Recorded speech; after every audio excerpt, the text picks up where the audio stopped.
import quota mean a quantitative restriction on the imports of a commodity के बजाय इसके कि आप टैक्स लगाएं, आप इसकी क्वांटिटी फिक्स कर दें कि इससे ज़्यादा इम्पोर्ट नहीं कर सकते. It is called the import quota.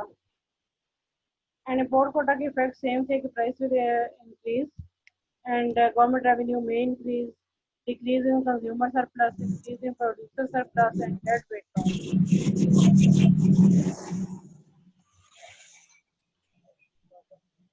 Asghar Ali आप कुछ कहना चाहते हो, अदरवाइज आप अपना माइक ऑफ कर दें.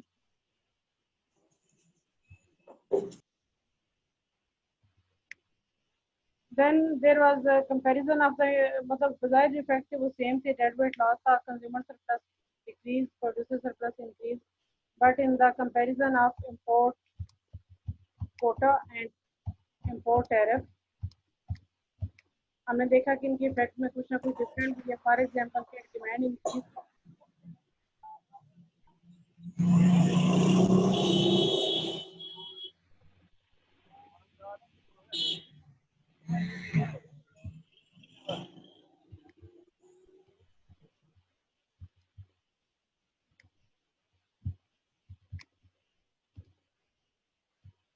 in case of increased demand आपका अगर import quota है तो imports will not decrease, only price will decrease and domestic production will decrease.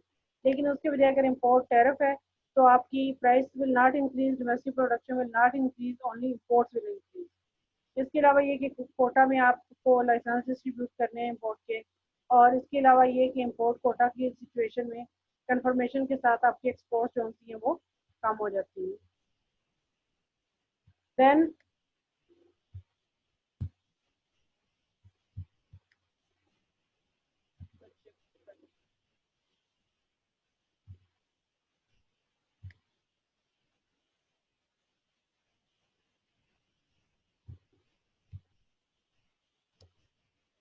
In case of import tariff के tariff effect on import level और अनसर्टन के इम्पोर्ट टैरिफ में आप सिंपली टैक्स लगा देते हैं, गवर्नमेंट का रेवेन्यू डायरेक्ट जनरेट हो जाता है. लेकिन सिचुएशन में ये पॉसिबिलिटी है कि आपको पर्पज है इम्पोर्ट्स कम करना, लेकिन आपकी इम्पोर्ट्स जो सी हैं वो कम ना हो.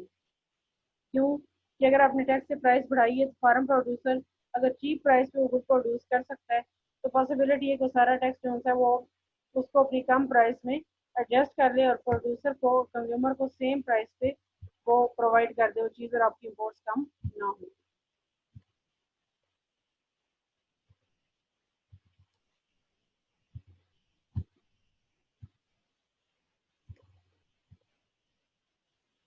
आज हमने पढ़नी other non tariff trade barriers and new protectionism. इनमें है voluntary export restraints, technical administrative and other regulations और anti dumping duties.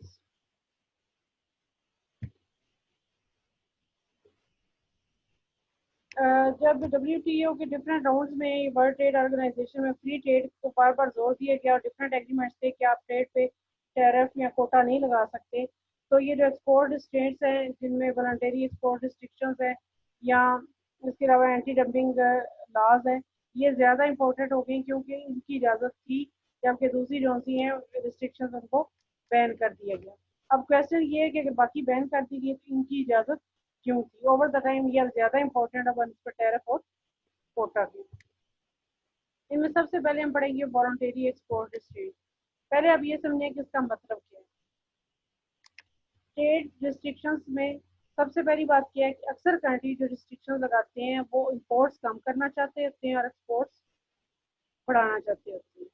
Voluntary export restraint ये है कि अगर आपको इजाज़त नहीं है अपनी इंपोर्ट्स पे रिस्ट्रिक्शन लगाने की, टैक्स लगाने की, टैरिफ लगाने की, कोटा लगाने की, तो आप क्या करें कि वो कंट्री जिस कंट्री से आपकी कंट्री में इंपोर्ट्स आ रही हैं आप उस कंट्री को इस बात के लिए मजबूर करें. अगर आपने वर्ड देख रहे हैं थ्रेट दिया हुआ है कि वो अपनी एक्सपोर्ट्स आपकी कंट्री की जो इंपोर्ट्स हैं वो खुद ही कम कर दें. और जब वो खुद ही कम कर दे तो उसको आप कहेंगे क्या वॉलंटरी मतलब उसने अपनी मर्जी से अपनी एक्सपोर्ट्स कम कर दी है. They refer to the case where an importing country induced another nation to reduce its exports of a commodity voluntarily under the threat of higher all-round trade restrictions when these exports threatens an entire domestic industry. कि अगर किसी भी import से आपकी entire domestic industry effect हो रही है, तो आप एक्सपोर्ट करने वाले कंट्री को थ्रेट करें कि वो इस चीज़ की एक्सपोर्ट्स खुद से आपके कंट्री की तरफ कम कर दे, ताकि आपकी इंडस्ट्री जो है जो उसको कम्पीट नहीं कर पा रही उसे नुकसान ना हो। और थ्रेट आप कैसे करेंगे कि अगर आप अपनी एक्सपोर्ट्स कम नहीं कर रहे तो हम आपके पे different types of trade restriction जो होती हैं वो इम्पोज कर देंगे।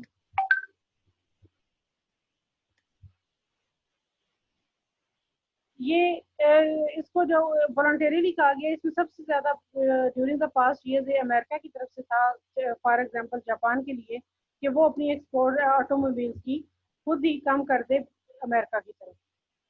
So these are called voluntary export restrictions in which importing countries induce another exporting country to reduce its exports by itself, ताकि आप रिस्ट्रिक्शन लगाए ना वो कंट्री खुद ही अपनी एक्सपोर्ट्स कम कर दे। इसकी एग्जांपल है कि USA restraints on Japan Japanese car exports in 1981 कि यूएसए ने different types of Japanese car जिनकी बहुत ज़्यादा अमेरिका की तरफ इम्पोर्ट थी, यानी कि जापान की एक्सपोर्ट थी, तो जापान को थ्रेट किया कि वो अपनी एक्सपोर्ट्स खुद कम कर दें। 1971 19 इसमें वजह क्या थी कि अमेरिका में 3 लाख वर्कर्स की जो जॉब्स थी वो कम हो गई।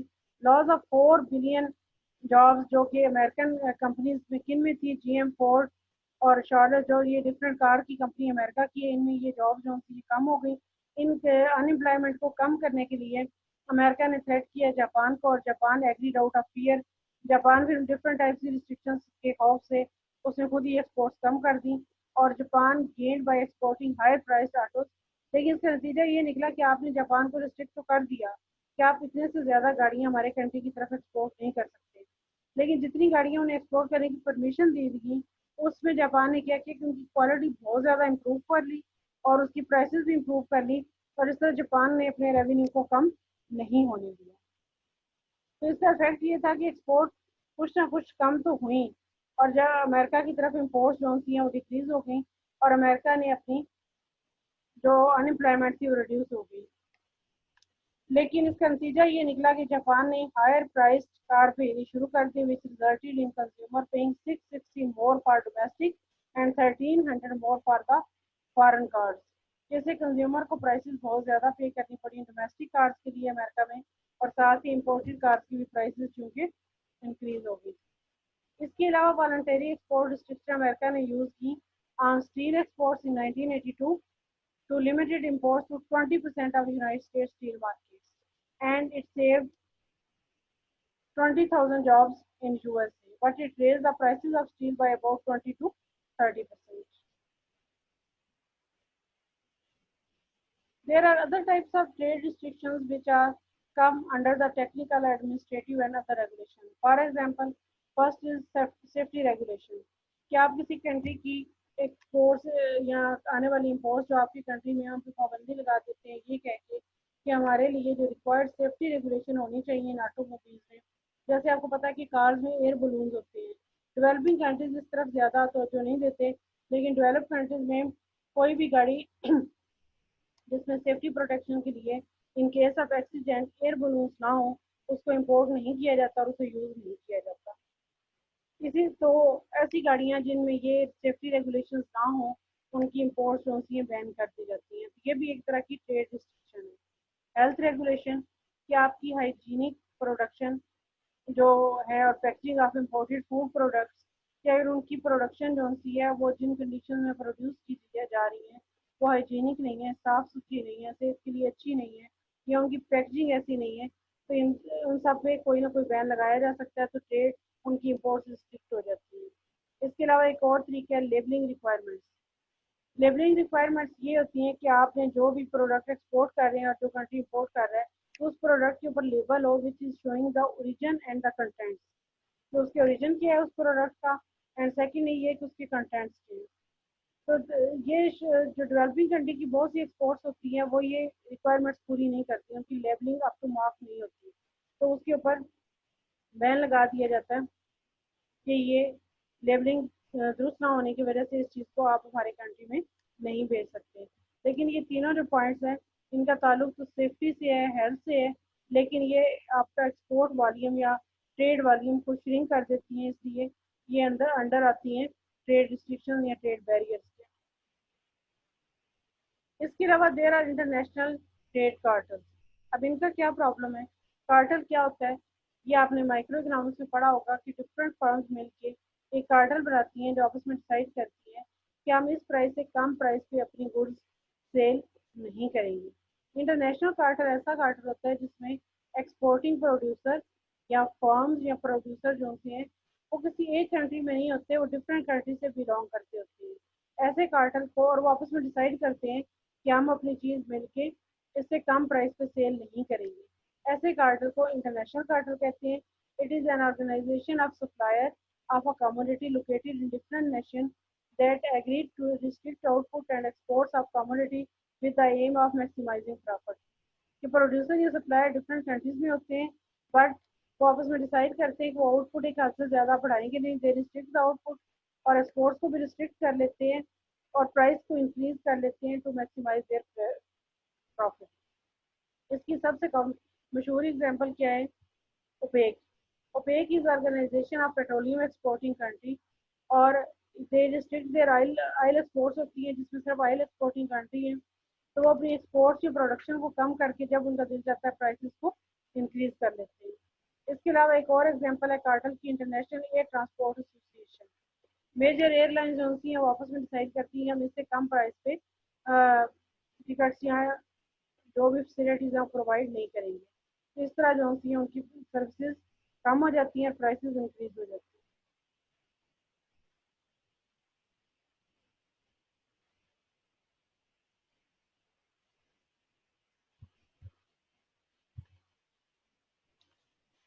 ये जो different type of the restaurants थी जो हमने अभी पढ़ी हैं, वॉलंटरी एक्सपोर्ट रेस्टोरेंट्स थी, कार्टल्स हैं, इनमें अगर आपको कोई बात समझ नहीं आई तो आप पूछ लें ताकि आगे हम डंपिंग या एंटी डंपिंग जो ड्यूटीज़ हैं उनको पढ़ सकें।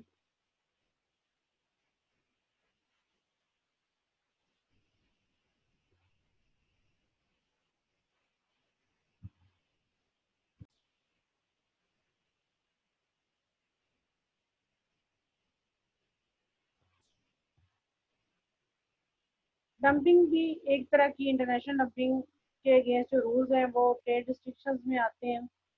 डेफिनेशन क्या है डंपिंग की? Is the export of a commodity at low cost और at least the sale of commodity at a lower price abroad than domestic.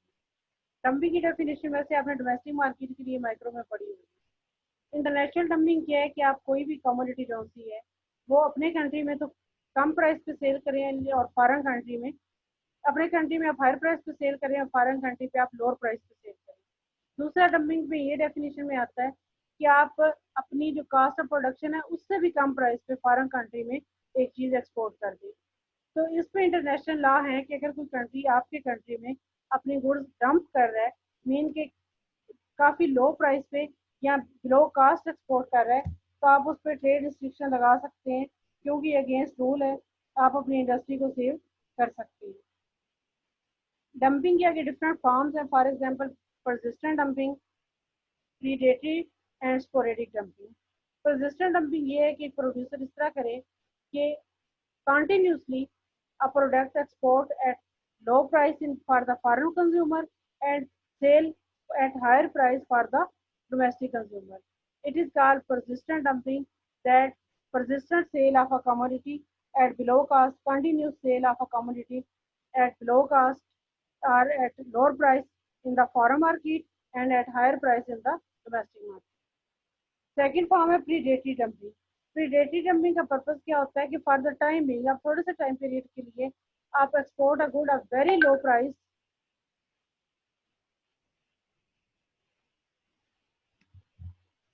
Eight very low price that the foreign producer can not compete. क्या आप अपनी good, China का इस तरह की बहुत सी example है कि इतनी कम प्राइस पे फॉरेन कंट्री में भेज दें तो उस कंट्री के जो अपने प्रोड्यूसर हैं उसको कम्पीट ना कर पाए और वो मार्केट से निकल जाए, वो उनका कारोबार में इतना नुकसान हो कि बिजनेस ठप हो जाए, छोड़ दें। देन उसके बाद आप क्या करें कि आपने वो जो इतनी कम प्राइस की चीज़ बेची थी उसके नुकसान को पूरा करने के लिए जब आप मार्केट में अकेले रह जाएं, एक तरह से आपकी मोनोपोली हो जाए, तो आप उसी फॉरेन कंट्री में अपनी चीज़ की प्राइस इंक्रीज करें और अपना सारा नुकसान पूरा कर लें।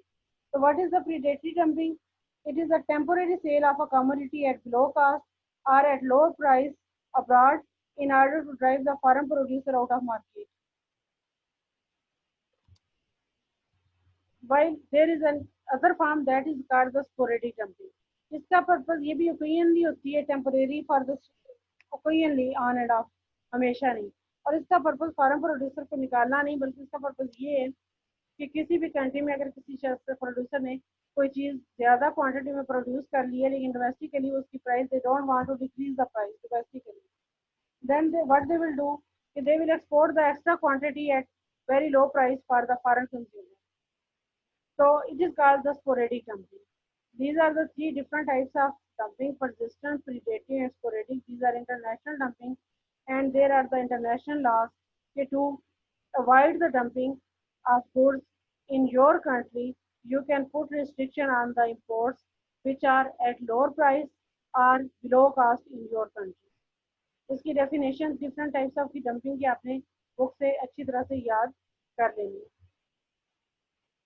है। And then there is export subsidies, ये हम नेक्स्ट वीक वैसे तो करेंगे, लेकिन इसकी डेफिनेशन मैं आपको बता देती हूँ कि इसमें क्या है कि आपकी जो भी डोमेस्टिक इंडस्ट्रीज ऐसी गुड्स प्रोड्यूस कर रही हैं जो एक्सपोर्टेबल हैं, आप उन गुड्स पे इतना टैक्स रिलीफ दें कि आपका जो प्रोड्यूसर है वो कम प्राइस पे आपकी गुड्स, ये एक तरह की डंपिंग ही है, लेकिन इसे कह नहीं सकते क्योंकि इसके ऊपर export subsidies can be regarded as a form of dumping.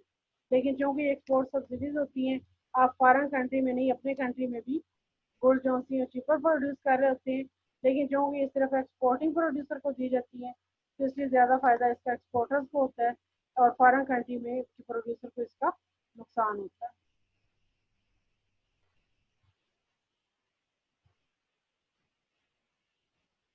आपने 9th चैप्टर में जो भी पढ़ा है और 8th चैप्टर में जो आपने टैरिफ पढ़ा है, ये सब बहुत इंपॉर्टेंट है। आप इसको सारे को कंपेयर करके, ये नहीं कि पिछला जो अब तक पढ़ा था वो इम्पोर्टेंट नहीं है। आपने नेक्स्ट क्लास जो मंडे को है, बच्चों में 1 बाय 1 आपसे क्वेश्चन पूछूंगी, आप कोई क्लास में इनपुट नहीं देते, मैं खुद ही पढ़ा के क्लास खत्म कर देती हूँ। तो आपने टैरिफ और कोटा को अच्छी तरह से कंपेयर करके आना है, और बाकी भी ये जो डेफिनेशन थी या किस तरह से डंपिंग जो सी है वो ट्रेड बैरियर पे, डंपिंग लॉज जो से वो ट्रेड बैरियर का बाइस बनते हैं, ये आपने सब नेक्स्ट क्लास में पढ़ के आना है। अभी तक जो आज की क्लास में पढ़ा है उसमें कोई भी इशू है, प्रॉब्लम है, please raise your hand and ask the question.